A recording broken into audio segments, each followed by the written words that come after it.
Hello friends, welcome to SSC coaching centre. दोस्तों, आज के वीडियो में देखेंगे हम एलसीएम और एचसीएफ। तो पहला पार्ट मैंने करा दिया है, आज जो बताने जा रहा हूं ये दूसरा पार्ट है। एलसीएम और एचसीएफ का ये दूसरा पार्ट जो मैं आज कराने जा रहा हूं। ठीक है, तो पहला पार्ट जिन बच्चों ने नहीं देखा ध्यान से देख लें, और इस वीडियो के डिस्क्रिप्शन में मैं पहले पार्ट का जो लिंक है वो दे दूंगा। ठीक है, पहले पार्ट का लिंक जरूर देख लें ताकि आपको कोई दिक्कत नहीं आए।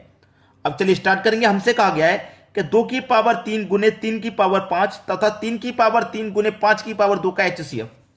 पहले संख्या दी गई हमें 2 की पावर 3 गुने 3 की पावर 5, दूसरी संख्या है 3 की पावर 3 गुने 5 की पावर 2 का एचसीएफ क्या होगा।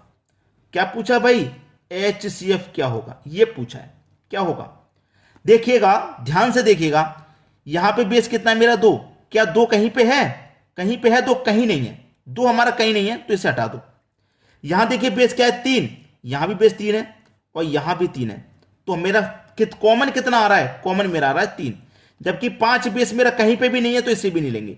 जब इसे भी नहीं लेंगे, इसे भी नहीं लेंगे, तो हमें क्या देखना होता है? इसमें कॉमन 3 मेरा कॉमन आ गया। अब देखिए 3 की पावर 3 यहां पे है और 3 की पावर 5 में भी 3 की पावर 3 शामिल है, तो कॉमन क्या आ जाएगा?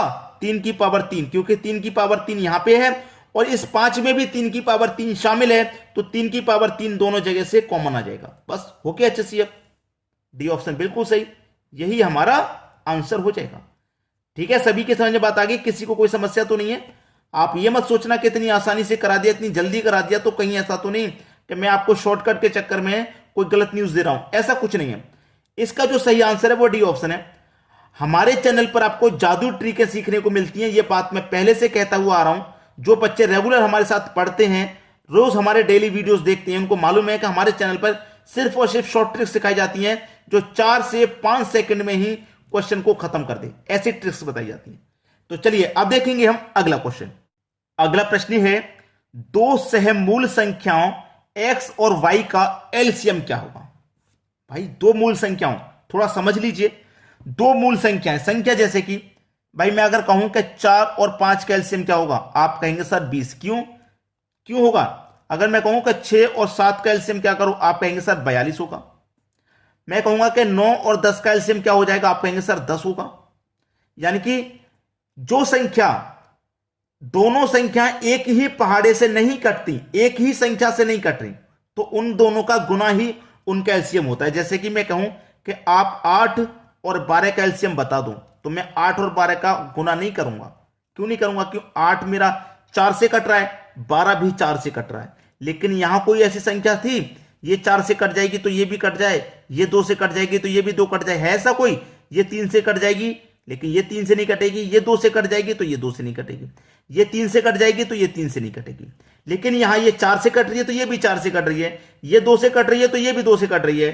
ठीक है, तो इसका एचसीएफ आप क्या लेंगे? इसका एलसीएम कितना हो जाएगा हमारा? 8 और 12 का अगर मैं एलसीएम निकालूं तो 24 हो जाएगा। इन दोनों का यहां गुना नहीं करना क्योंकि सेम संख्या से कट रही है। लेकिन जो संख्या लगातार होती है वो नहीं कटती, उनका गुना ही उनका एलसीएम होता है। याद रखना, उनका गुना ही उनका एलसीएम होता है। तो x और y, मेरे पास कई संख्या लगातार, जैसे 4 5 6 7 9 10, तो x और y मेरे पास लगातार संख्या है, तो इनका गुना ही इनका एलसीएम हो जाएगा। यानी कि x और y को गुना कर दो तो x y हो जाएगा, यही इनका एलसीएम है। मतलब पहला ऑप्शन, दोनों का गुना। बात समझ में आ गई? अब देखेंगे अगला क्वेश्चन। अगला क्वेश्चन है, 2 संख्याओं का एलसीएम उनके एचसीएफ का 42 गुना है। एलसीएम एचसीएफ का 42 गुना है। यानी कि एचसीएफ अगर हमारा 1 होगा तो एलसीएम 42 गुना कहा गया है, तो एलसीएम 42 हो जाएगा। ठीक है, एलसीएम कितना हो जाएगा? 42। यही तो कहा गया है। एलसीएम और एचसीएफ का योग 602 है। भाई दोनों का योग है 602। जब दोनों का योग दिया गया है तो मैं दोनों के अनुपात का योग कर लूं, तो 42 और 1 कितना हो जाएगा भैया? 43। अनुपात का योग कितना है? 43। और रियल में योग कितना है मेरा? 602 है। तो 43 से कटाऊंगा, 43 से कम 43, 43 से 602 को कटा दूंगा तो ये कितनी बार में कट जाएगा भाई? 14 बार में। यानी कि 1 की वैल्यू हो गई 14। 1 की वैल्यू 14 हो गई। अब 14 का गुना मैं 1 से कर दूं, इधर कर लेते हैं, इधर मैं लिख भी लेता हूं एलसीएम और एचसीएफ। ठीक है, अब देखिए 14 का गुना मैं एचसीएफ से करूंगा तो 14 1 कम 14 आ जाएगा, और एलसीएम से करूंगा तो 14 दूनी 28 का 8, कैरी का 2, 14 चौके 56, 56 में कैरी का 2 जोड़ देंगे 58, यानी कि 588 मेरा एलसीएम हो गया। ठीक है, 588 एलसीएम और 14 मेरा एचसीएफ हो गया। अब यहां पर एक फॉर्मूला होता है जो सभी बच्चे जानते हैं कि पहली संख्या गुने दूसरी संख्या बराबर एलसीएम गुने एचसीएफ। पहले से पढ़ा हुआ है, बहुत सारे बच्चों को पढ़ा दिया है ये हमने बहुत बार, तो दिक्कत किसी को भी नहीं होगी यहां पे। ठीक है, पहली संख्या यानी कि एक संख्या हमारी 84 है, तो दूसरी संख्या ज्ञात करनी है, दूसरी संख्या पता करनी है क्या होगी, जबकि एलसीएम हमारा 588 है। ठीक है, और एचसीएफ हमारा 14 है। ठीक है, खत्म हो गया प्रश्न। अब तो कुछ नहीं करना, 14 से कटाऊंगा, 14 छिंग 84, 6 बार में जाएगा।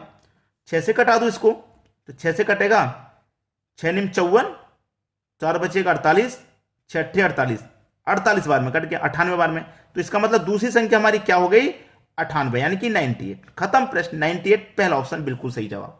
सभी के समझ में अच्छे से आ गया। चलिए अब देखेंगे हम अगला क्वेश्चन।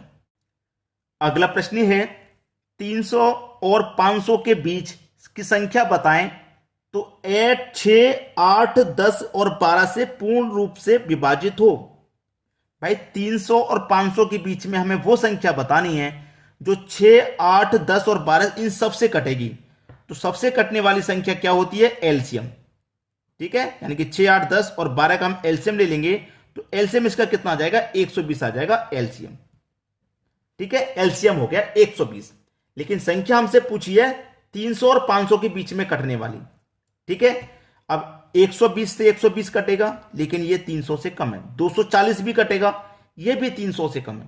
240 के बाद में फिर 360 कटेगा। अब 360 कटेगा भाई, ये 300 से ऊपर है, 300 और 500 के बीच में पूछा है। ठीक है, 360 कटेगा।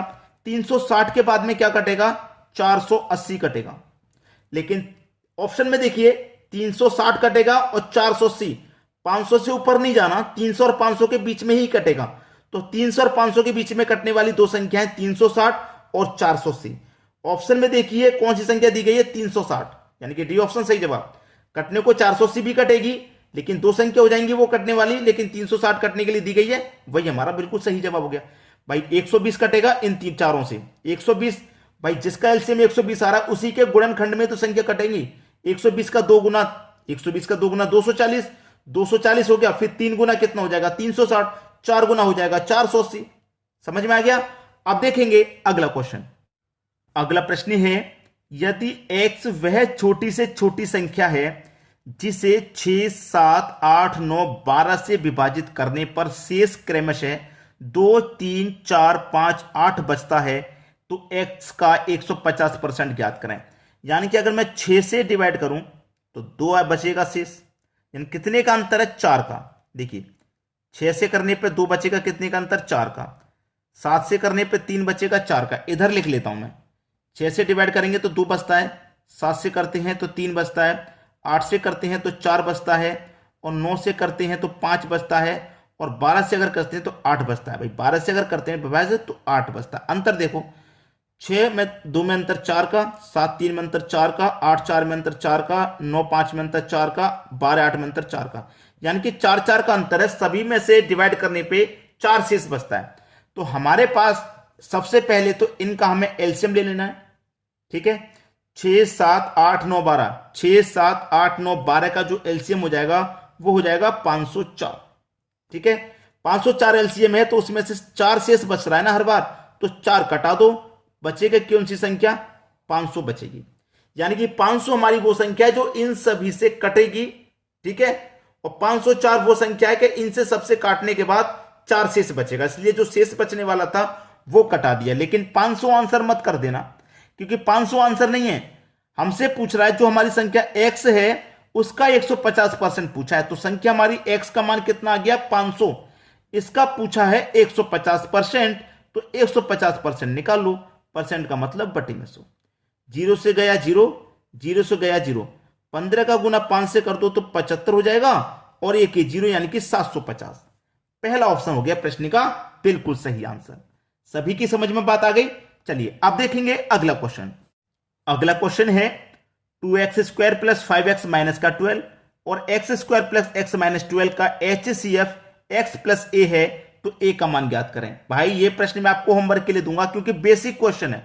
बेसिक का मतलब क्या है भाई, इसमें भाई बेसिक क्वेश्चन है, गुणनखंडी तो करने हैं, ऐसा कुछ अलग से पूछा थोड़ी ना है, बस केवल गुणनखंड ही तो कर देने हैं, ए का मान बता देना है। तो इस प्रश्न को तो मैं होमवर्क के लिए दे ही सकता हूं। क्लियर। चलिए, आप जब इस प्रश्न को करने की कोशिश करेंगे और जब आपका आंसर आएगा या नहीं आएगा, आप डाउट में रहेंगे, तो मैं आपको बता दूंगा इसका जो सही जवाब है +4 आएगा सही जवाब। तो आप इसका कैलकुलेशन कीजिए। अगर मैं इसको भी बता दूंगा तो गुणनखंड करना तो आपको आता ही होगा, गुणनखंड तो आपको सीखने भी चाहिए। मैंने गुणनखंड के ऊपर वीडियोस भी बनाया है कि आप कैसे आसानी से गुणनखंड फाइंड कर सकते हैं। ठीक है, तो आज की वीडियो में इतना ही दोस्तों। कमेंट करके बताइएगा आज का वीडियो आपको कैसा लगा। ठीक है दोस्तों, धन्यवाद।